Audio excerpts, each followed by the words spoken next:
নীতি আয়োগের বৈঠকে যোগ দিচ্ছেন না মুখ্যমন্ত্রী।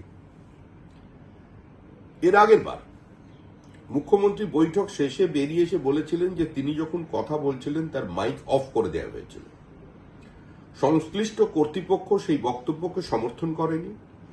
এমনকি অবিজেপি শাসিত রাজ্যের প্রতিনিধি যারা ছিলেন তারাও কেউ মুখ্যমন্ত্রীর এই বক্তব্যের সমর্থনে সামনে এসে দাঁড়াননি।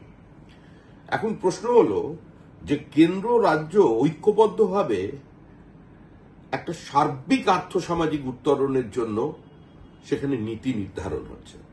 পশ্চিমবঙ্গ এমনিতেই পিছিয়ে পড়েছে।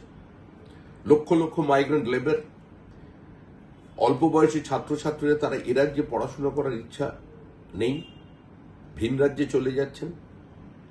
এই রাজ্য থেকে মেধা অন্য রাজ্যে চলে যাচ্ছে। রাজ্যের শ্রমিক পর্যন্ত আজকে অন্য রাজ্যে কাজের খোঁজে চলে যাচ্ছে।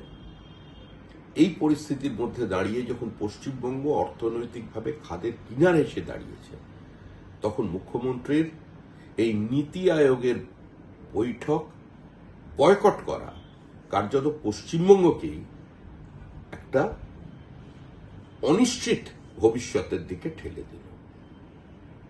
প্রান্তিক মানুষ, রাজ্যবাসী এবং পশ্চিমবঙ্গ রাজ্য বঞ্চিত হল মুখ্যমন্ত্রীর সিদ্ধান্তের কারণে।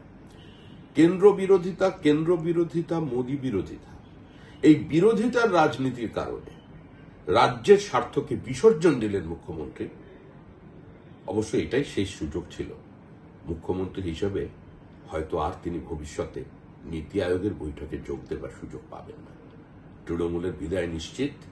অবশ্যম্ভাবী নতুন মুখ্যমন্ত্রী হবে পশ্চিমবঙ্গে তৃণমূলের কে সরিয়ে তিনি গিয়ে নীতি আয়োগের বৈঠকে যোগদান করবেন।